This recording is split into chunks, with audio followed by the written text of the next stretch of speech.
right, so I think one of the most common things that is underestimated by Amazon sellers is the power of product photography. I think we spend a lot of money, and really just in e-commerce in general, a lot of new e-commerce sellers, we spend a lot of money on product development, getting everything good there. We'll spend tons of money on advertising, on sponsored products on Amazon, on giving away rebates or cashback or coupon codes or any of that stuff. But we don't often spend the money on creative that really you need to spend to have a listing stand out. If you think about selling online or buying online, the main thing that you can tell the difference between a product is the photography, right? You can't touch it, you can't feel it. So the product photography, especially on Amazon when you don't have a whole website, the product photography is so important to being successful and making good sales. And I really wanted to prove how important good product photography is, so we decided to do an experiment. And your guys are joining me right in this experiment. It's happening right now. Basically, what we've done is we're partnering with Product on White Photography. Products on White Photography is one of the best e-commerce white background photography studios. They specialize in just doing really good white background product photography, and they do it at scale. I've really enjoyed working with them, and we're partnering with them to bring you this case study on how it does it. We're also going to be hopefully partnering with a design agency of some sort we're still trying to find who's going to partner with us on that, to do really cool design for the product photography. And what we're going to do is we're going to take this listing that we have right here. And this brand, they are a great brand. They have patents. They have Olympic athletes that have used their product. They've done a lot of really cool stuff. But unfortunately on Amazon, their product photography is just not the best, right, for these shoelaces that they're selling. And so what we're doing is we're going to work with Product on White Photography and potentially a design agency to really make this product photography and the infographics look really good for this product. So right now, this is where we're at. We've kind of been playing with price a little bit, but now we have a baseline for what we're gonna sell this product for, and we're starting to collect data right now with the way that this product is right now, with this very simple, kind of not the best product photography. And we'll probably collect some more data before we do this. But right now, our conversion rate, since we started playing with stuff, is about 8.55%. So we're getting about 8.55% conversion rate on this product for the number of views that we've gotten. So what we're gonna do is we're gonna keep collecting that data and get that baseline in. We're basically running sponsored products and we're doing all that. And then we're not gonna do anything else besides run sponsored products and do regular, no rebates, no nothing to kind of introduce extra variables. We're just going to change the product photography and the images here on this product, and we're gonna see how that affects conversion rate. And we're gonna keep track of how much it costs to do this photography, how much any design would cost, and we're gonna look at that and we're gonna measure the ROI and see what we actually get. And I'm really excited for you guys to follow along on this and just see, like, what is it worth? How much money should you be spending on your product photography? And I think it's a lot. I got the privilege of having over an hour-long phone call with Lindsay from Product White Photography. She walked me through their entire process on how everything works, and she also showed me kind of their way to do basically like art direction or creative direction. And the thing that struck me as very interesting is that a lot of people, when they order photography, they just send their products into a place and say, take a white background photo or whatever, and I hope it looks good. And she basically educated me that you really need to give the photographer a lot of direction in the product, because they don't really know exactly how you want it shot. They're not experts in your product or anything like that.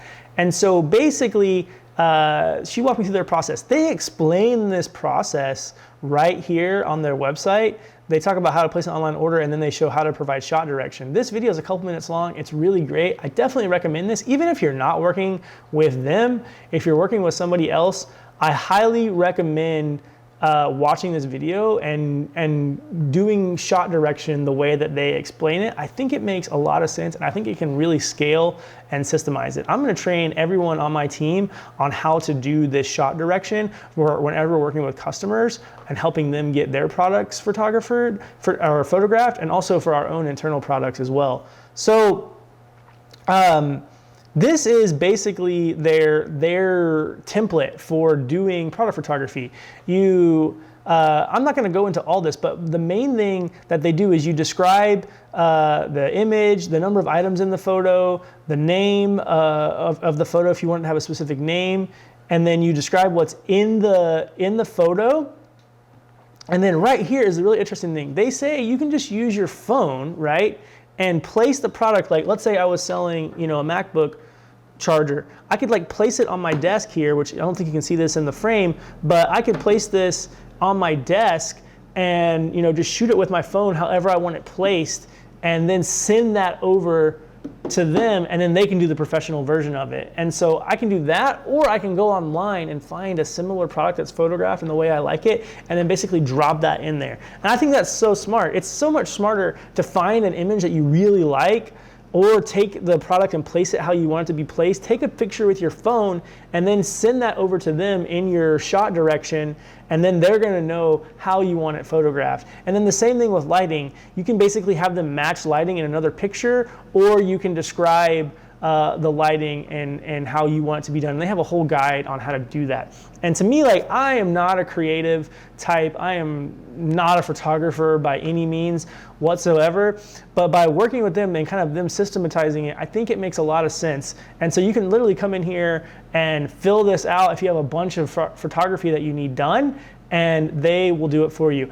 We're gonna upload a lot of that content that we recorded with Lindsay, and we'll put a link to that video in the description, and you'll be able to watch that whole conversation we had where I was able to learn stuff. If you wanna learn more about product photography for your business, you can definitely check that out. But I just wanted to kind of explain our process here. So once we went through this, what we did was we went to Amazon, and we started scrolling through for our keywords. So we were looking at like elastic shoelaces and no-tie shoelaces were the keywords that we were looking at. So let me actually go to Amazon right now, and I'll just type in like elastic shoelaces. And let me explain to you my thoughts on product photography and direction. So what I want to do is, what we're really good at is getting products to rank on page 1. That's kind of my specialty. That's what we're good at.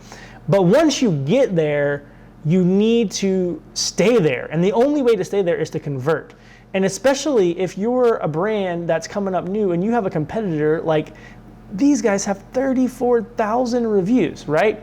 And so I need my product to be different than theirs, especially if I'm not gonna way undercut them on price. And so if I'm not gonna get in a price war with them, I need to be unique and different than my competition. And so what I'm gonna do is I'm going to look on all kinds of different websites. I'm gonna look maybe on Pinterest. I'm gonna look across the internet. I'm gonna look at big brands and see what they're doing. And I'm gonna try to find some unique ways of doing photography for my product that's going to make me stand out on page 1. Because when the buyer comes and looks at my listing, I want them to stop and be like, oh, that's cool. And I don't want them to just look at price and number of reviews. I want them to see something that catches their eye and makes them stop and then investigate more. And so whatever you're doing, you should look for the keywords that you're trying to rank for. So if you want, you can use some of our keyword tools inside of MassView. You can do competitor insights or deep words to see what the keyword that you might want to go after, and then do a search on Amazon and look at how those products are being photographed, and then try to think of a way, either looking at other people off of Amazon and seeing what they're doing, or maybe even diving deep down into the Amazon catalog and finding another brand and finding something that's going to make you look different than the products that are on page 1. So that's basically how we came up with our strategy. And we actually found a competitor on Amazon that actually has been stealing this company's IP. And they were doing a really good job with product photography. And so we said, you know what, let's use them as our example because they're not ranking very high on page 1. And so we'll be able to kind of use them as an inspiration since they're doing so good and make our shots kind of similar to what they're doing. But it's not gonna look like these guys here that are at the top of page 1. So that was kind of our strategy going into this for how we were gonna do the photography. But I can't emphasize enough how important it is for you to give the photographer shot directions. And you can give them some creative licenses and see what they do, but the more information you can give them and the more inspiration you can give them, the more they're gonna be able to match your vision and create something that you truly love that's unique to your brand.